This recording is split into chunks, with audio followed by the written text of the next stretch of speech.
Welcome to our final presentation of the Leaning Forward Conference. We are so thankful for each of you that have joined us today and for the amazing conversation that we've been able to have.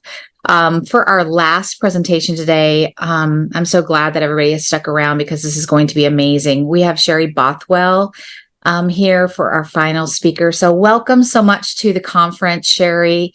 Can you start by introducing yourself and telling us a little bit of your story? Sure. Thank you so much for the honor of being included with all of these amazing women. My name is Sherri Bothwell. I was a pastor's wife like you for many years within the church, within Christianity, and very much in leadership positions and things. And in my particular sect of Christianity, women were silenced. And it was, that was my trauma, was just being silenced by basically the men in the church, even the men in my life that I had relationships with. And so I am currently in therapy for that. I am doing EMDR therapy, and it has been brutal, but phenomenal. And most of the time I don't want to go, but it's always more than worth it to do it. And a big part of my recovery is telling my story, reclaiming my voice from the patriarchy and taking back that narrative and letting my voice be heard. A lot of people tell me, oh, why do you talk about it all the time? It just seems like it's just bringing it up. I would prefer just to leave the past in the past and move on. And I think different strokes for different folks, different things work for different people when it comes to therapy and recovering from these things. But using my voice and actually being heard and seen and understood has been probably the single most healing thing that I have experienced so far.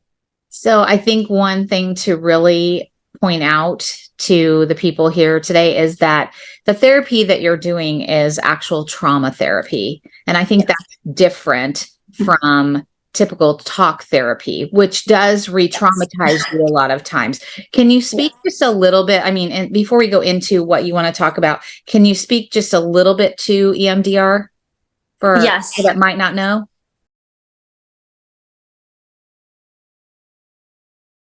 But basically, you're just watching this ball go back and forth, and you're hearing it.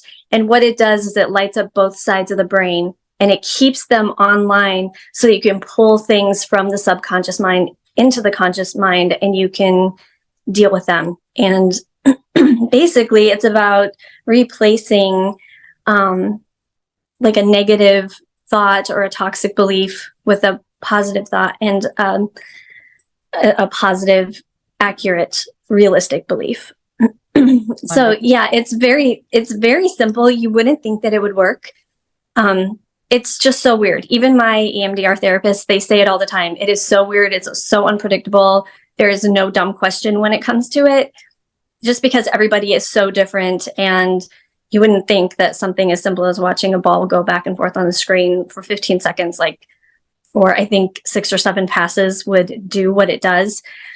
But it is truly a very powerful form of therapy, but it isn't for everybody.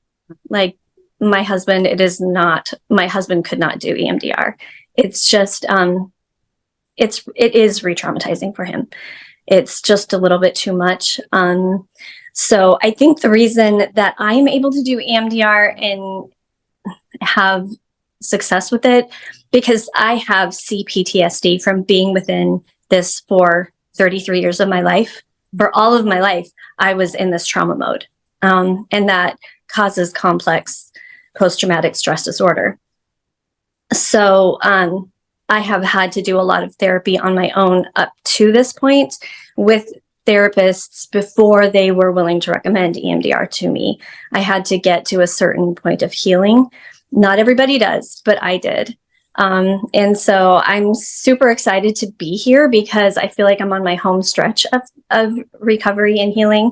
But it is hard. And I think they even do tell you that a lot of these things you might have to deal with for the rest of your life. It just is part of kind of what it is. But when you have the tools to deal with them, it makes it a lot easier. So let's get into your specific topic, which is usurping women's voices from the patriarchy, taking Yes. back the narrative by telling our story.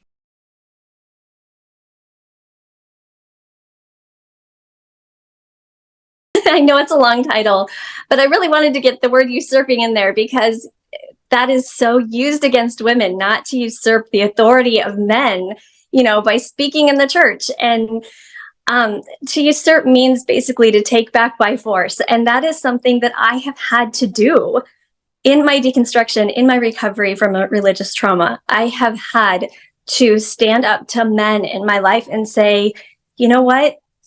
You don't get to silence me anymore. I am going to talk about this. I'm going to expose the toxicity of these beliefs. And in doing so, I'm going to normalize it, and make it a safe place for other people to come out and talk about it as well. And it has been really hard because people don't understand.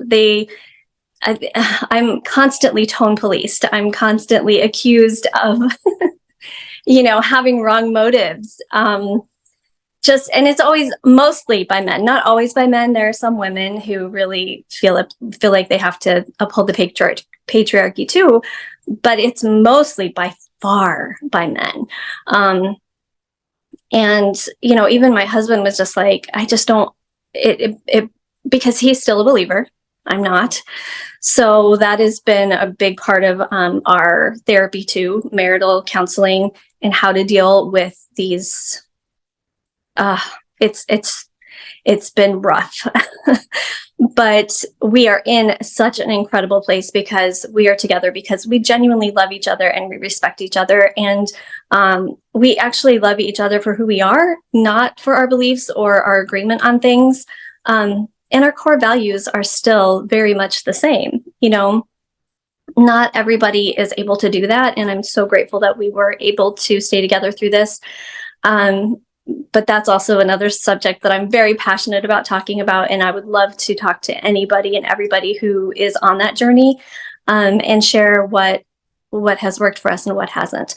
But it was hard for him to let me talk about these things on Facebook, to let me do podcast interviews, because it feels like a betrayal. And a lot of the problems that we had that led up to us leaving the church and me leaving the faith had to do with me speaking out about these things, and the collateral damage. It was just like everything just hit the fan, and people lost their ever-loving minds because I was saying things out loud that they didn't want to be said out loud, that threatened their power and control.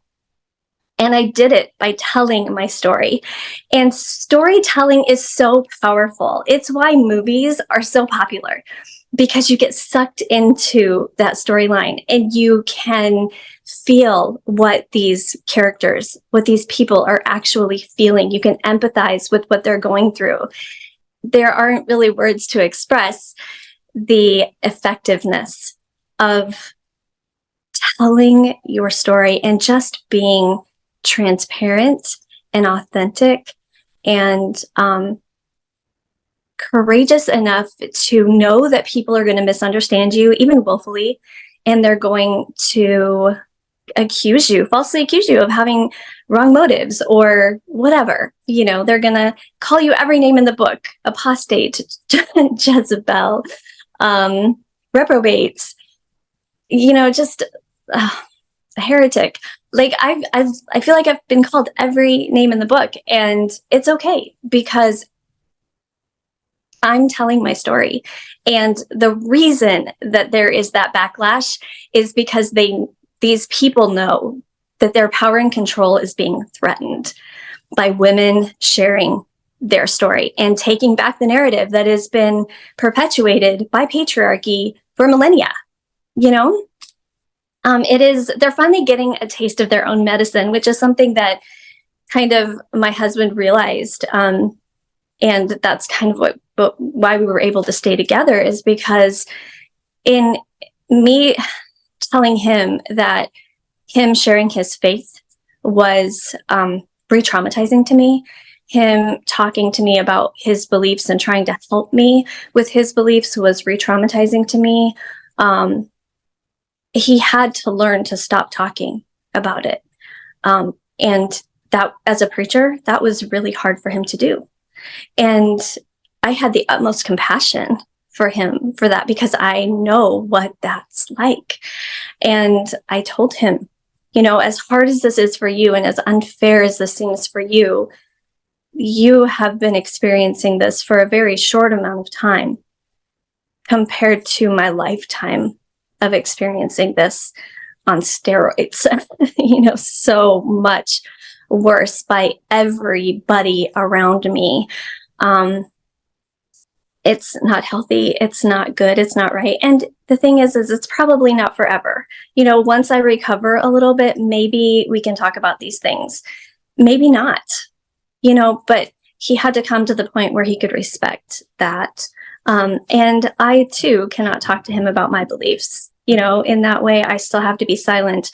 But when it comes to freely talking about it to other people, we both are free to do that, and it's, like I said, it's just been so powerful for me to do it. And I've had literally hundreds, if not thousands, of women from all over the world reach out to me and thank me for telling my story and being authentic. And they talk about all that they have to lose in telling their stories, and so much part of their stories are caught up in other people's stories.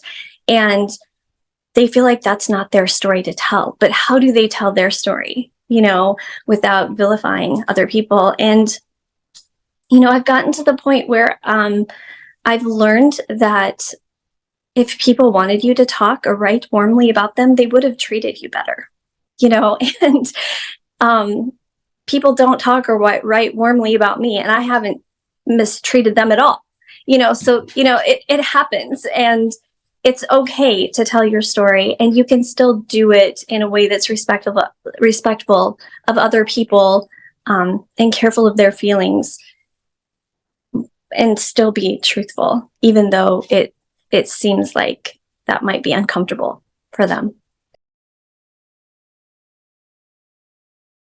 One of the first experiences that I had with men silencing me was, I was in a Baptist church as a very new convert. I was saved when I was 11, but by the time I was 13, I had a large portion of the Bible memorized, and I was really able to tell it, to make the stories come alive and help people to see and feel and hear, and even taste and touch what the actual characters of the Bible stories were going through.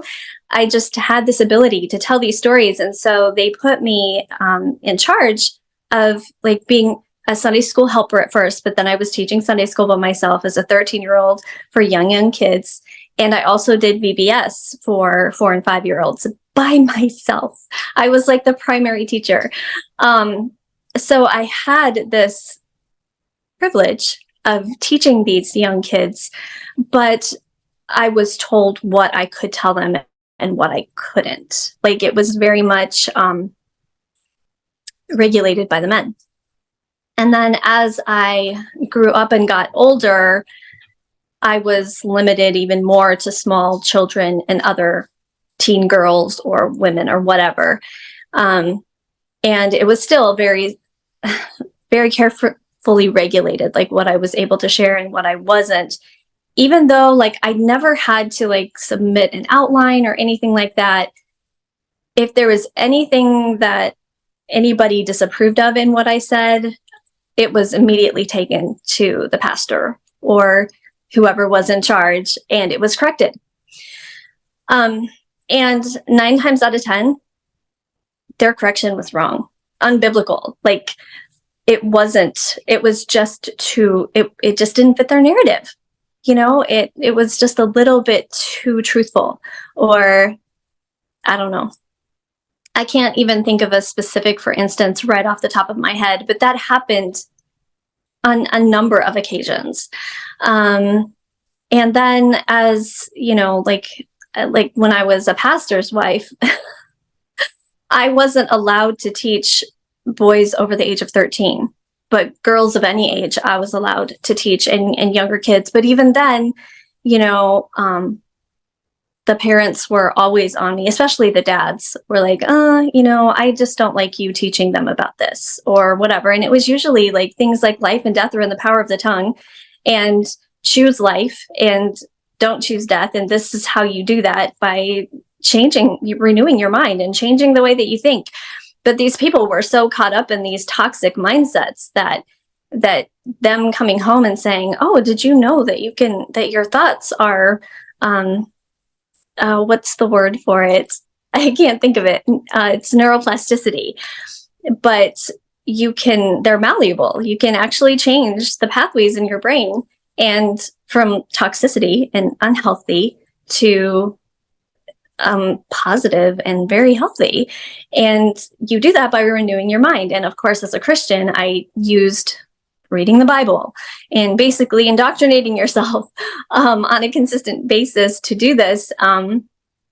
But just putting in that little bit of neuroscience into the lesson was enough for them to be like, throw it all out, and so, it just didn't make any sense. Like, I had teenage boys that I was teaching all the time, and their friends were here. And so we would talk about things, and I was teaching them all the time. But within the church setting, for some reason, I wasn't allowed to use my spiritual gifts. I wasn't allowed to teach them. That was left up to the men. And it's just so weird how these patriarchal beliefs of submission to men get all convoluted and tied up. Like it's a slippery slope, like they like to say, into that. Eventually it becomes not just women submitting to their husbands, but women being in submission to all men, including 13-year-olds, regardless of the age of the women. It's just ridiculous, and granted, not all churches are that way. I know a lot of women who could teach teen classes. My Sunday school teacher was 2 years older than me when I was an older teen, and she taught the boys and girls. So, and that was the same denomination or sect of Baptist church. So everybody's just so different, but the same. And it's all toxic, just to varying degrees. And it's silencing, and it does lead to religious trauma. And I think you don't realize that you have trauma until your body starts telling you. But I realized that my body started telling me that I was experiencing religious trauma when I was a young teenager, and I didn't know the signs. I didn't realize that my body was telling me something's not right here, even before my brain could catch up with it. And because I do study neuroscience, I know the brain damage that is caused by prolonged indoctrination. It is very real. And that's why the trauma is real, because your brain is damaged. The way that you think, your prefrontal cortex is basically, you have to shut it off, because that's where your critical thinking ability comes from. And if you start critically thinking about these things, they don't make sense. You have more questions than answers. And you have to accept these beliefs by faith. And faith, by definition, is belief despite lack of proof.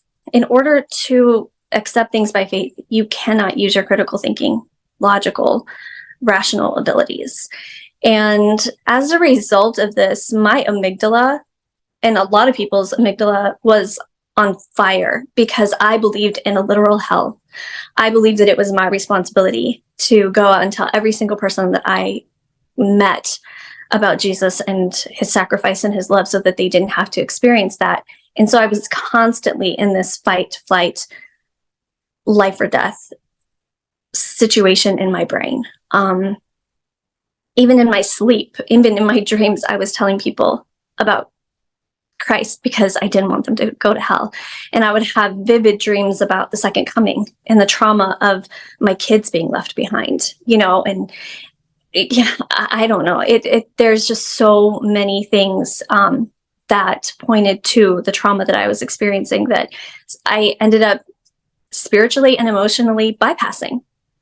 That was my coping mechanism, because that was what you do. You're not allowed to question these things. You're not allowed to have these doubts, and you're certainly not allowed to talk about them publicly.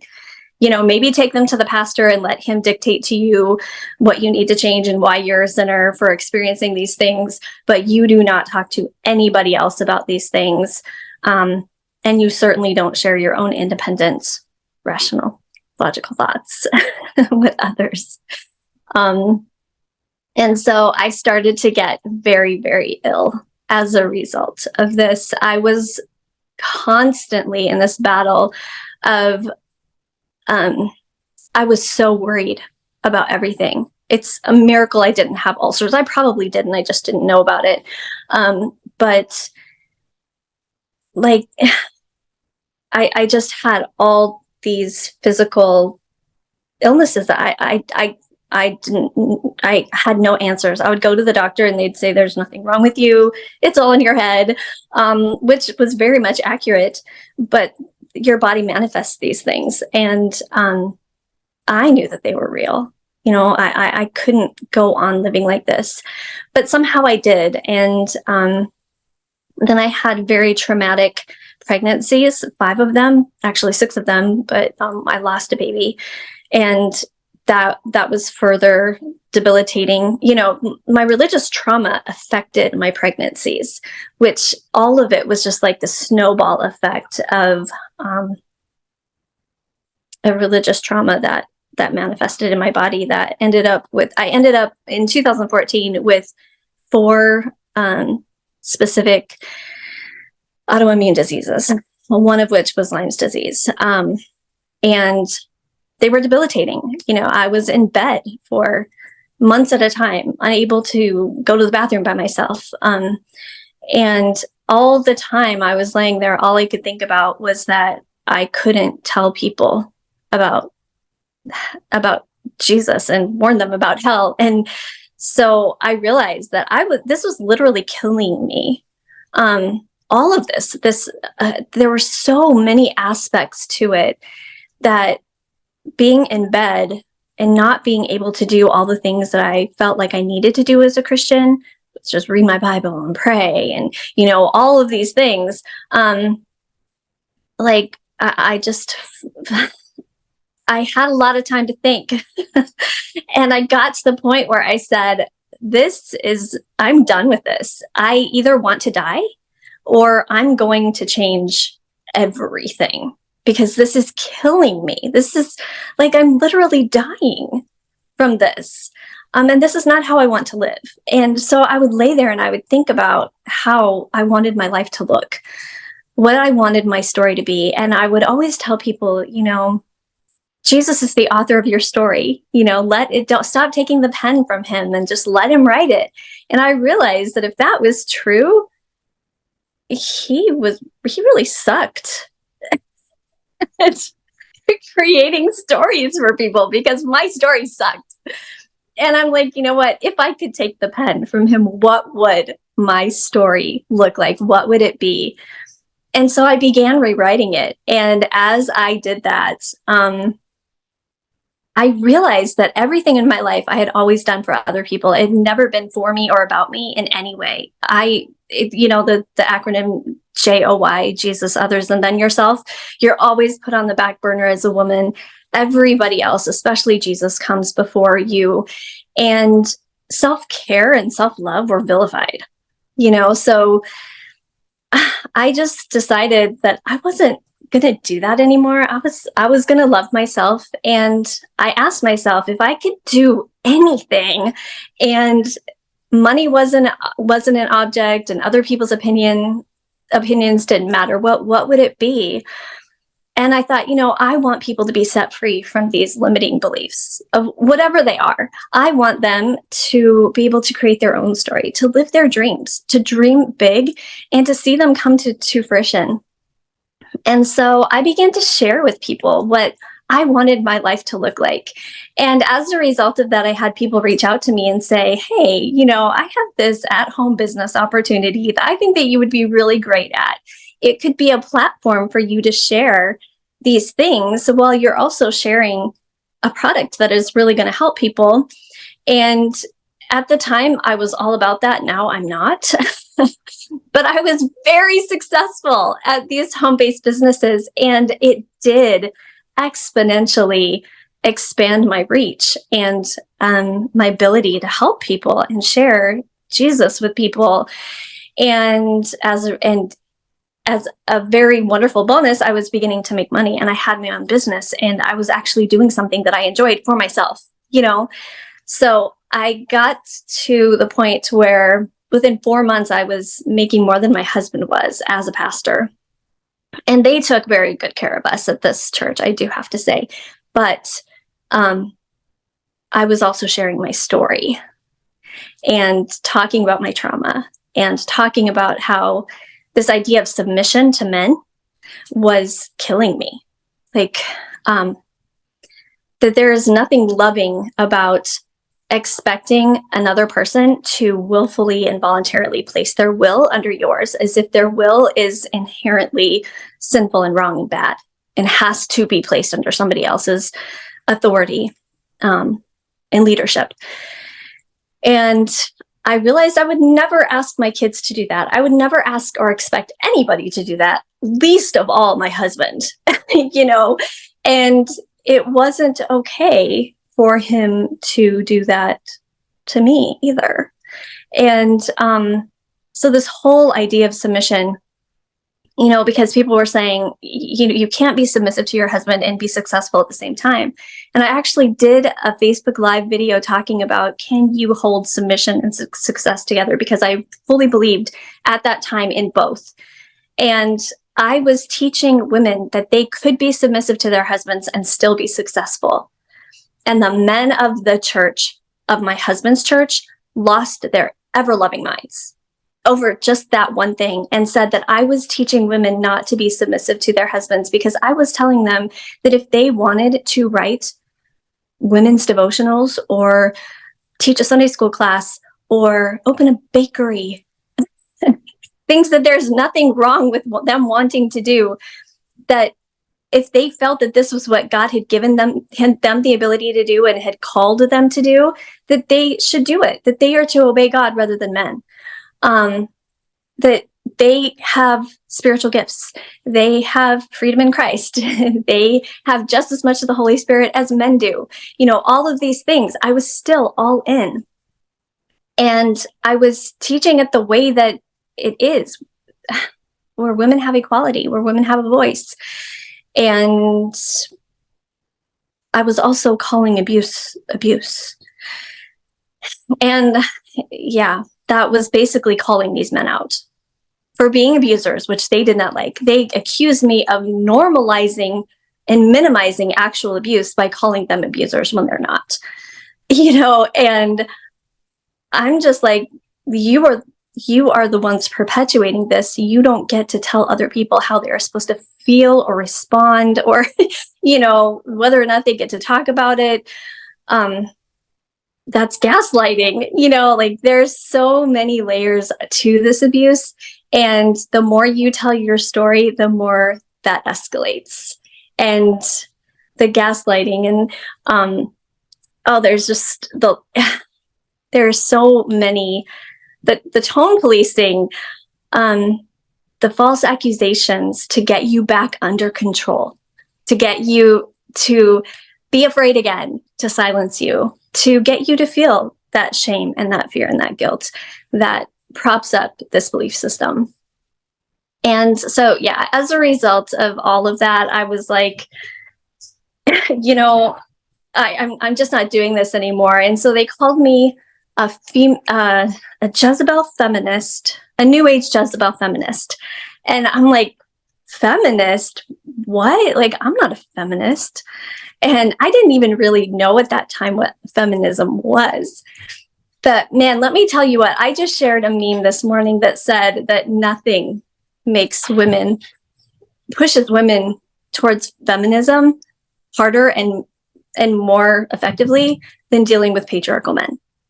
I'm like, once I started looking into feminism, I'm like, I'm not a feminist, but man, I'm gonna be one. Absolutely. And at the time, to temper it down, I called myself a Jesus feminist because I felt like he was too, and he would agree with these things.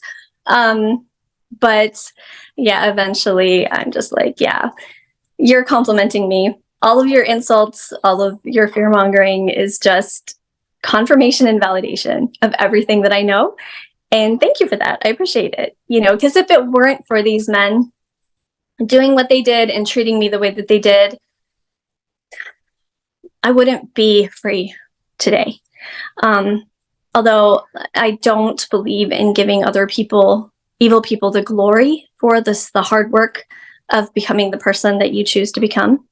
I'm not doing that, but I am clarifying that I'm not bitter, I'm not angry, I'm not resentful. I'm grateful to these men for being the jerks that they were, because it set me free. That was the ultimate thing. That's what it took for me to have the courage to leave this belief system that I thought that I would die for rather than recant, And I don't want anybody else to have to go through what I went through in order to be set free from the bondage of these beliefs. And so I just want to encourage every woman to share your story and be authentic and be transparent and walk into and lean into that fear, because all of the freedom that you desire is on the other side of that. And it's worth it. And you can do it. If I can do it, anybody can do it. And it's not just for you. The Let Us Pray documentary came out last weekend, and that was such a confirming, validating experience to see how powerful sharing our stories really is, because you're not human if you can watch that and not be moved by their stories and feel what they felt going through this. They did such a phenomenal job of just being themselves and telling their stories, no matter how it made anybody else look. And it's going to set other people free. And that is my purpose. I do have a lot of religious trauma, and it's not sexual trauma, and I'm so grateful for that. But my therapists have told me that the level of trauma that I have is the same as if I had. They said essentially I was raped spiritually in these churches. And that was hard. That was hard to hear. But it was so true, and it was so validating, because I know that my trauma is real, and it's big, and it's hard to overcome. And even talking about these things and naming names and letting myself let other people look bad, because that's not who I am. I'm kind to a fault. That's what's required. And I actually had my EMDR therapist 2 weeks ago tell me, you have these men all the time telling you, oh, you're so angry and you're so bitter and so resentful. She said, Sherri, your body is telling you you're not angry enough. You're not bitter enough. You're not resentful enough. You're storing all of that in your body instead of letting it out, instead of asking them and admitting it and saying, yes, you know what? I am mad. I am bitter. I am resentful, and I have every right to be. Why aren't you? Why aren't you? And that was the first time, honestly, in all of my life that I've had somebody tell me that I wasn't angry enough over the things that happened to me, that they're real and they matter. And this is, in many ways, a life or death thing for a lot of people. I know a lot of women who would rather just stay silent and stay within the belief system than risk losing what I risked losing in telling my story, which was my marriage, first of all, for sure. My livelihood, as somebody who lived being paid by the church, my home, my kids, and the only community I had known for my entire life. My entire extended family on both my husband's and my side were Christians, and I risked losing all of that. And you know what? I have lost, I think, every Christian friend that I had before I deconverted as a Christian. I don't have any contact with any of them. But thankfully, my family, my kids, my husband, the people that really matter in my life, who really know me and know my heart, they have stuck with me. And they're very respectful, very loving. And it was worth it. But that's not everybody's story. And it is really, really hard. I'm not going to lie about that. But it's worth it. It's so worth it to heal and to be whole rather than to live within a system and be broken and sick. I am so grateful for TikTok. Deconstruction TikTok has been a lifesaver for me. Just very validating and inspiring. It just makes you think, and so many light bulb aha moments. But it's people sharing their stories. That's what TikTok is. So I love TikTok. But I also encourage people to look for a religious trauma-informed therapist. They're very few and far between, which is why I want to become one. I want to become a religious trauma-informed sex therapist, because that would be like striking gold for me at this point. If I could have that, I would give anything for that. Just reading books. Oh, so many books. That has been my resource. That has been how I've gotten through all of this. And then just I vet my therapists. I ask them questions. I make sure that they are ethical, and they don't have to be religious trauma informed. They just have to know that they're imposing their own beliefs into the therapy is unethical and unacceptable. So, so far I've been able to find really, really good therapists who have like their master's degrees that have helped me and my husband so much. So right now, off the top of my head, that's really all I've got, just because I haven't been able to find a religious trauma-informed therapist. But that would be ideal. And I've really had to do a lot of healing on my own. And I'm so grateful for this community, and that other people don't have to do that, because these women are so knowledgeable that are included in this conference. And I'm sure that they have loads of resources, that I don't have access to or know about. So thank you so much for allowing me to share my story here. I'm going to be honest that imposter syndrome has been a thing.